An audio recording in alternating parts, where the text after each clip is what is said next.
In the fairly average day of November 3rd, 1903, the Panamanian Revolution began, essentially separating Panama from Colombia, all thanks to Theodore Roosevelt's infamous big stick diplomacy. This was all triggered because of America's interest in Panama's geographical location, and with all of this, the question of morals came to rise.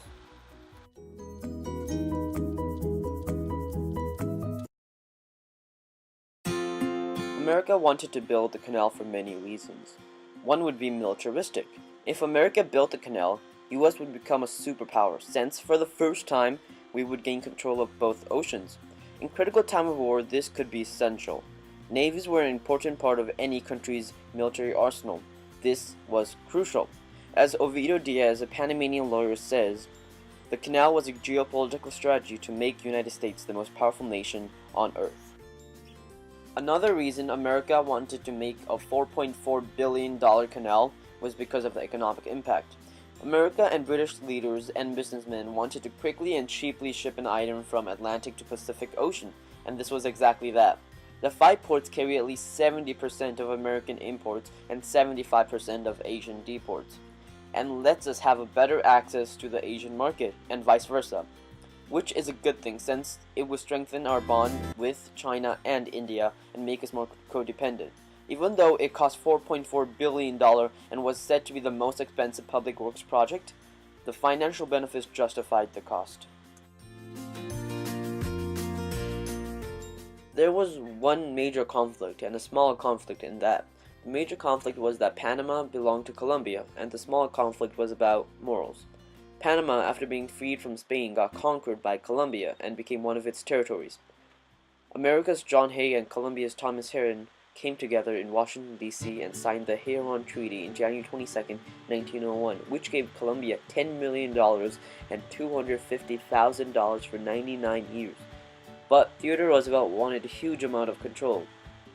The Colombian constitution, though, clearly forbids any sovereignty to be given away, so Colombian Senate rejected it.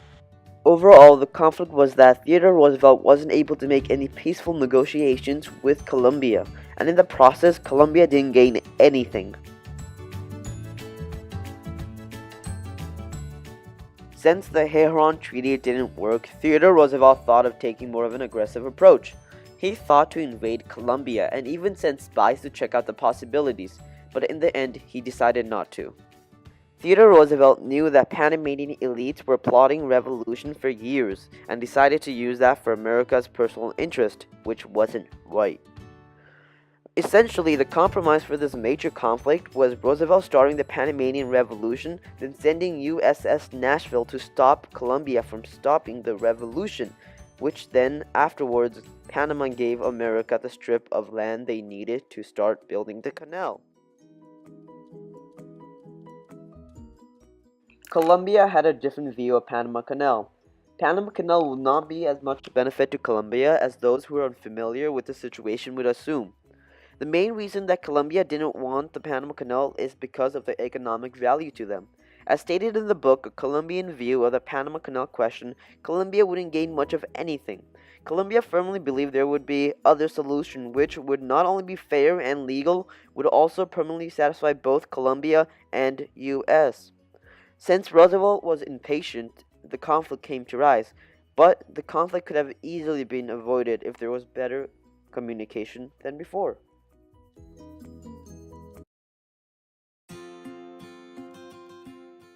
There was a problem building the canal itself because of all the diseases such as malaria, cholera, yellow fever, and dengue fever, all transmitted by mosquitoes. All the diseases took a massive hit on their laborers when the French tried, killing thousands of healthy Frenchmen. When the French sold the digging rights to America for $40 million, Theodore Roosevelt didn't want to repeat the same mistake, so he was quick to fix the buggy problem. America used a massive amount of effort to remove any water from the cities. Hospital beds were submerged in water to prevent termites. All the water was covered or removed. The diseases were under control now, too. But it would still take a while before cures and pesticide efforts were introduced. Till today, Panama employs trucks to spray for mosquitoes regularly.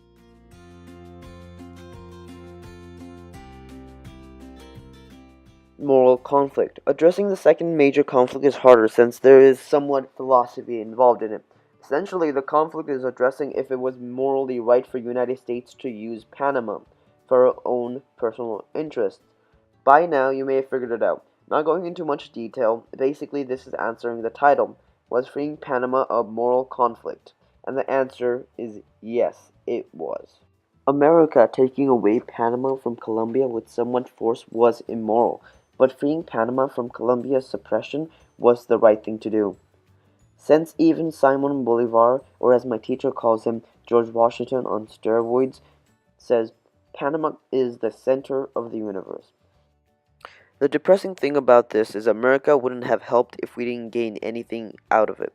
Even though it followed the Montevideo Convention rules, which was 1. Has a permanent population, 2. Has a defined territory, 3. A government, and finally, 4th, it's able to enter into relationship with other countries.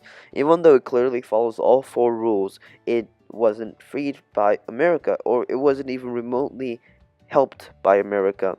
So, looking at this, it was in fact a moral conflict.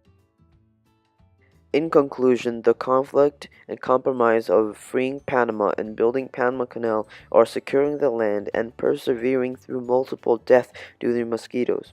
The morality of the America is still questioned to this day. In this question, was freeing Panama and building the canal a moral conflict? Thank you.